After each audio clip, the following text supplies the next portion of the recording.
David, you ready? Yeah. Hey, what's going on? I'm Philippe from Taji Mag. And Dave, you play Ron, the attending for the ER at St. Denis Medical. Yeah. Let me ask you, what was the process like for this character? Especially because, your father was a psychiatrist as well. Did you get some input from that? Well, I'll give you an example. One time my dad drove me up back to college and I was like, 18. I was all like, blah, blah, blah, blah, blah, blah. I was like, Dad, what is the definition of insanity? And my father just looked at me and he went,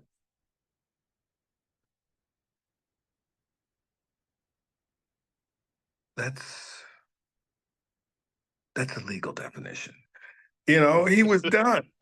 He was over it. There was no black rage. It was all gone. Every question I would ask him would be just like poking a bunion. He was like. So that's Ron. Ron is like the oldest roadie for the Rolling Stones. Okay. He's been there since Mick Jagger was young. Everybody was skinny. Now they old and they're using teleprompters. And he's like, okay. I think he started as a gung-ho dude, big afro. We're gonna change the system. We're gonna do this whole thing. It's gonna be flipped upside down. See, because we're here for the people. You understand? We're not going to waste our time filling out forms. We're gonna be healing bodies. So that's how he came in. And at this point, he's just trying to bank up. He's trying to get back to where he was financially before his last divorce. Okay. So That's gonna be my next question. Like, how do you think his divorce had impacted him? But you just answered my question. So, oh, it's messed up, man.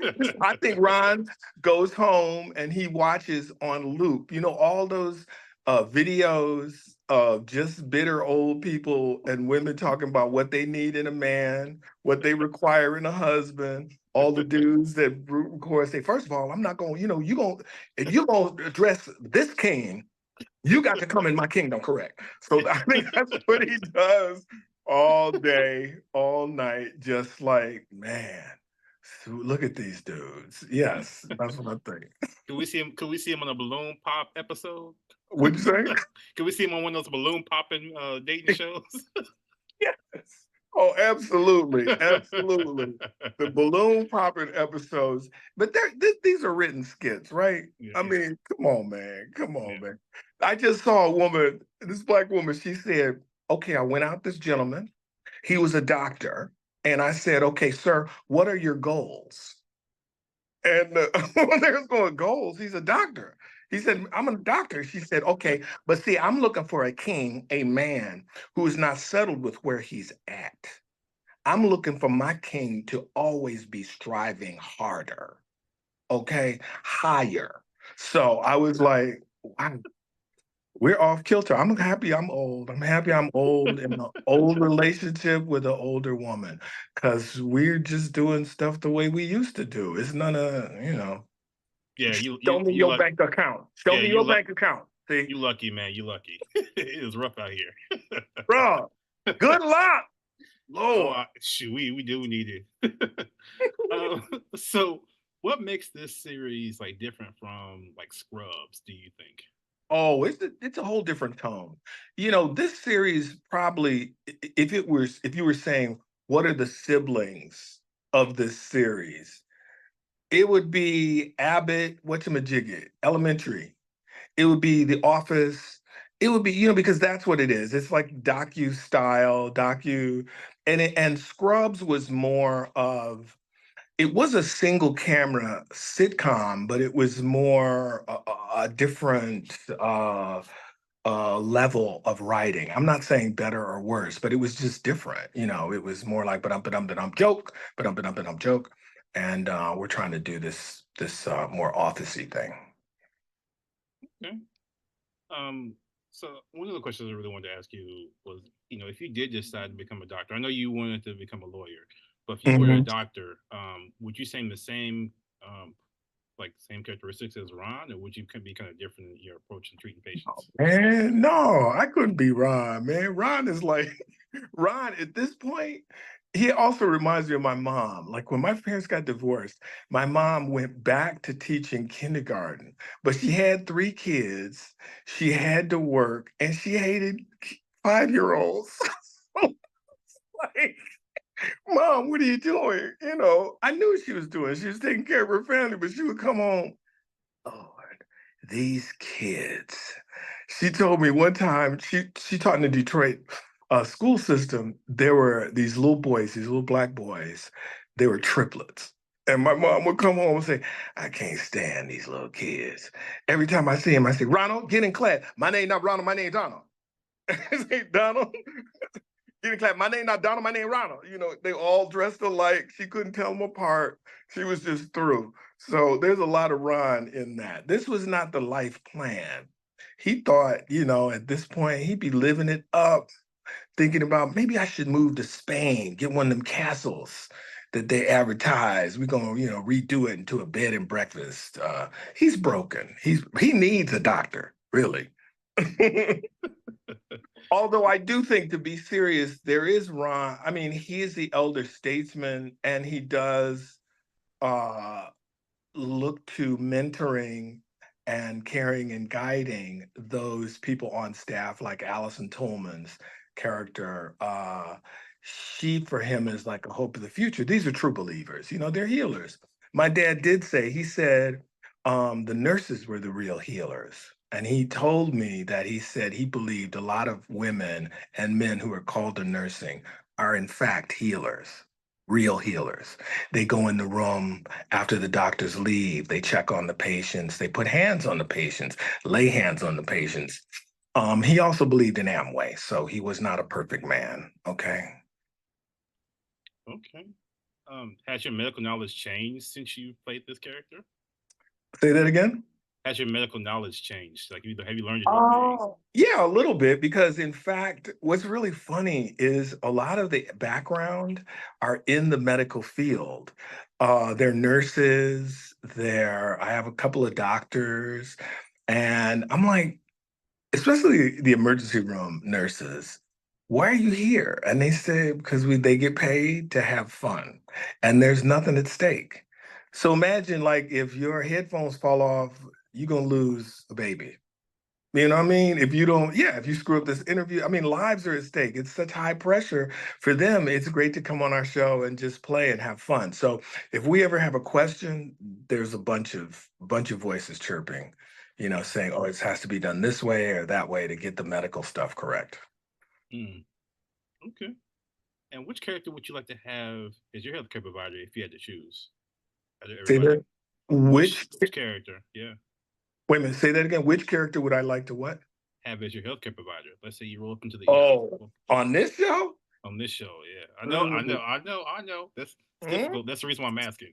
I would say me. I would say me because although Ron is weary, and although he's had it up to here, he gives sound medical advice. I mean, probably Allison, I would say. Other than me, I would probably say Allison. And do you have any like traditional like folk remedies in your family that you use today or have used? And if so, Well, how effective are they? Like for me, it was like ginger ale for a stomach ache, even though it didn't have real ginger in man, listen, I'm born and raised in Detroit. My mother pulled out that Verner's ginger ale and she heated it up on the stove. This is pre-microwave. She heated up on the stove and gave it to us when we were sick. We were not a big Vicks Vapor Rub family, but I did grow up with the red mercurochrome, which was you put that on everything. That, you know what I mean? That stuff. So then you knew you had a boo-boo, and you see the kids where they had that big red splotch. And those two things, not folk remedies, but for me in my life when I got older, the whole golden seal, cayenne pepper capsules, all this stuff when you got a cold. I read a book, man. This doctor went through each and every one. All that's bullshit. None of it works. And it took me a long time to wean myself off of that because it was just something I did. Every college girlfriend I had, oh, baby, you need to get the golden seal. Like, really? Yeah, you didn't get the golden seal? Oh, get the golden seal. Yeah. So I had boxes of that stuff at one point. it. Okay. What character that you played in the past would you like to have featured in St. Dennis if you could? I would like Reverend Leon Lonnie Love to be the hospital chaplain. It would be buck wild. Oh, it would be buck wild. It would be buck wild. He'd be trying to marry all the terminal old ladies with money. He'd be into all kind of stuff. I mean, yeah. Reverend Leon Lonnie Love, he would definitely spice it up. So I really wanted to see like what would happen if your character Calhoun Tubbs came in and had to describe his symptoms. Calhoun Tubbs would fit right in. Calhoun Tubbs was based on a guy that I knew, or he was like the campus mascot at University of Michigan in Ann Arbor. His name was Shaky Jake. Yeah. And he was a terrible guitar player. He was a terrible singer. And this was, in the 70s when I would go up, because I was playing guitar and I would look like, did you know Robert Down Johnson? And then all these black dudes, yeah, I know. Give me $1. And I saw Shaky Jake. He was at the Ann Arbor Bank and Trust, and he had a bank account. He was standing there with his guitar. It blew me away. I was like, man, this dude is a fraud. Yes, but it was a lot of that. A lot of Calhoun Tubbs was based on Shaky Jake. He died recently, by the Oh, way. oh, really? May he rest in peace. May he rest in peace. Oh wow, yeah, me, yeah, because that's one of my favorite characters of yours. Because every Yeah. time we sit, I mean, we should be watching anyway. We're sitting there like, you want to hear a song about it? Here you go. My mom be like, where'd you get that from? Don't worry. There was another guy. This dude, you can look this dude up. His name was One String Sam. And he took 2 liquor bottles, a 2x4, and string, and he had one guitar string with nails that he held it. He used to play on the streets of Detroit. Now he had a one, I'm gonna say a regional hit. It was called All I Need Is $100. And surprisingly, the song went, All I Need is $100. Say what you need, $100. Everybody need $100. So it was like that.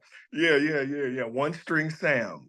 I like these characters, man. So Yeah.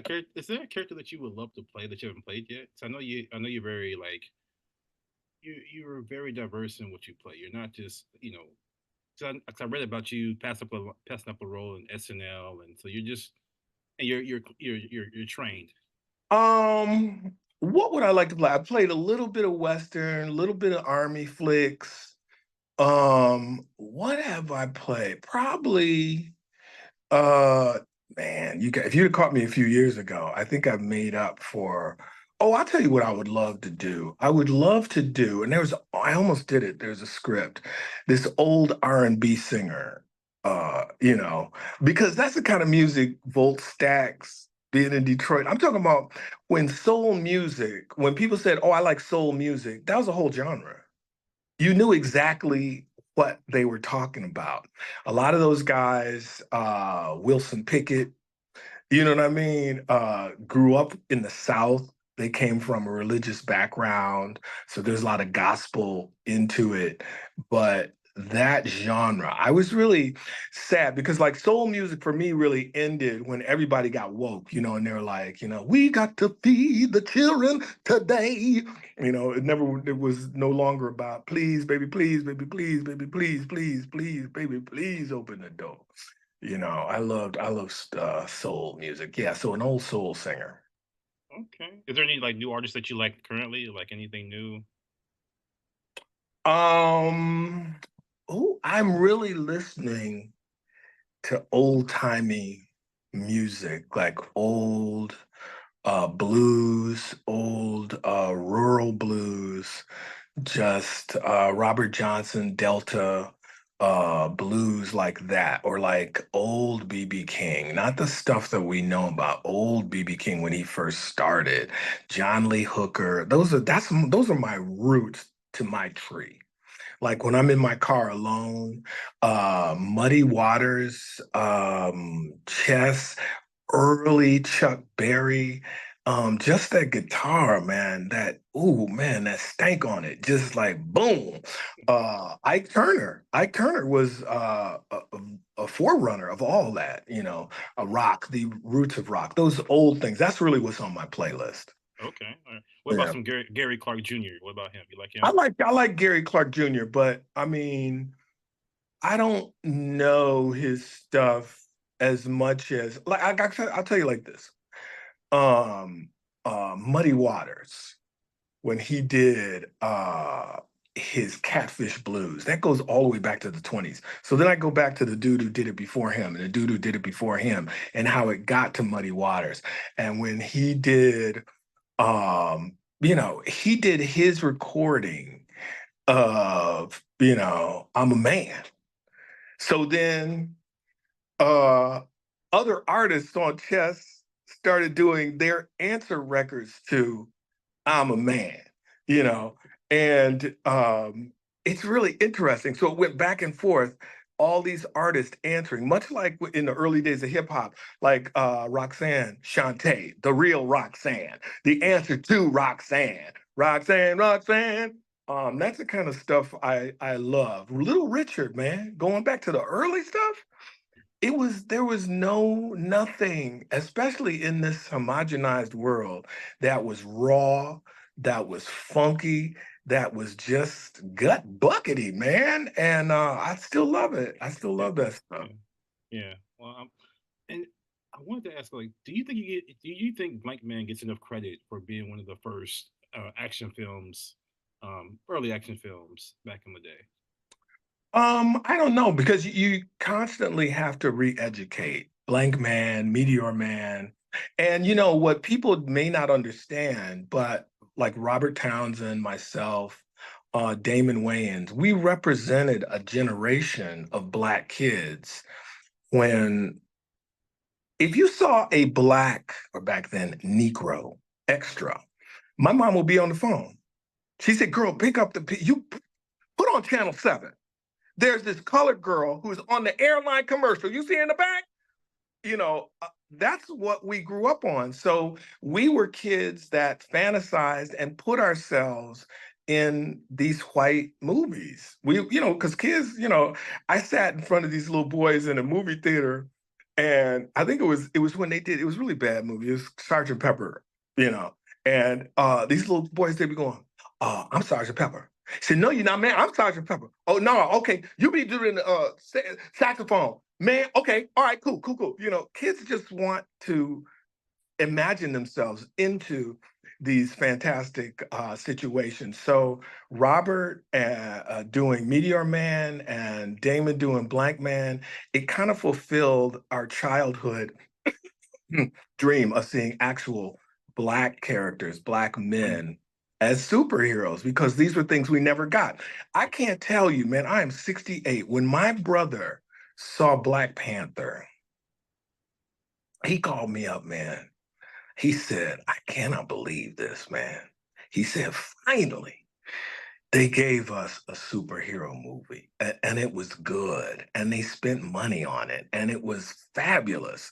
I don't think people really realize how deep that resonates. We're in a world now where everybody's represented, but no, I grew up in a world, it was barely out of segregation. I mean, I was born in 1956. So definitely we were the new Negroes. We could accomplish anything and everything, but still, anytime you saw some color in there, the phones were ringing. Yeah, for sure, man. So I want to tie back up to the show.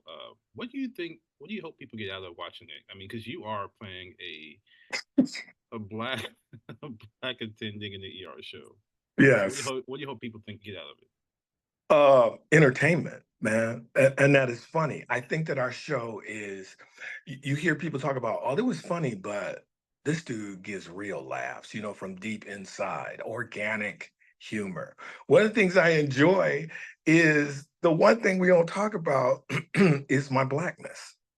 A sad statistic, excuse me, that I read recently was the number of Black doctors in the US are the same today as they were in 1965. And if Mhm. my father were alive, that would really break his heart. That would really break his heart. I like that I'm just there. Nobody's really going, how'd you get here? "Oh, you're a Black doctor? Holy, nah, he's just, I'm here, man. I'm here. Ron probably has a brother who's an astronaut and they're the same personality. He's on yeah, man, you gonna go to the moon again? Yeah, probably. I don't know. You know, these dudes, Ron, I don't think Ron has had a wild life. But hopefully it's it's this any really good show, you tune in to see the relationship of these characters, the interplay between them. Issa Rae's Insecure. Man, we're so invested in that. I love that show. Me too. I have a friend, this white woman who's a friend. She texted me one time. She's like, "Oh boy, I can't talk to my girlfriends the way Issa talks to her girlfriend." But I busted out laughing. But it was just alive. I mean, like a lot of people, I'm a grown ass man. I didn't want that show to end, man. I was like, what's up? But like with any show, I remember she was talking about her and the ex-boyfriend who kept coming in and out. He was not supposed to be there. That character was just an in and out character. Mhm. And then people get attached. I think Cliff, the mailman in Cheers, he was just in the pilot. Mhm. He was just in the pilot, but it hit so hard that they brought him back. And I'm gonna tie a bow on it. I'm gonna tie a bow on it. My character in Queen Sugar, Jimmy Dale, I was only supposed to be in like, I think it was 2 episodes, 3 episodes. I have never gotten a response from any other character like I got from Jimmy Dale. Especially when I was in Atlanta, Carlos, a black woman, would come in there. "Oh, Jimmy, you better give me a hug. Why you so dirty? You so foul. You so nasty. You just mean." And they would give me hugs. Yeah, people get invested in TV shows. Hopefully that's what'll happen. Okay, man. Well, really appreciate it, man. And by the way, I didn't know anything about critics besides Roger and Ebert, and then Men on Film. That's the only two I See, knew. So. I'll tell you a quick story. Um, Siskel and Ebert wanted to do a Men on Film thing. They're going to do the sketch, but it all fell apart. Damon left the show. It was just be my by myself at that time, and I just didn't see just me going on in Siskel and Ebert without Damon. But that almost came to fruition. Oh, man. Thank you for that nugget. I really appreciate it, man. Yes, Let's do yeah. this again.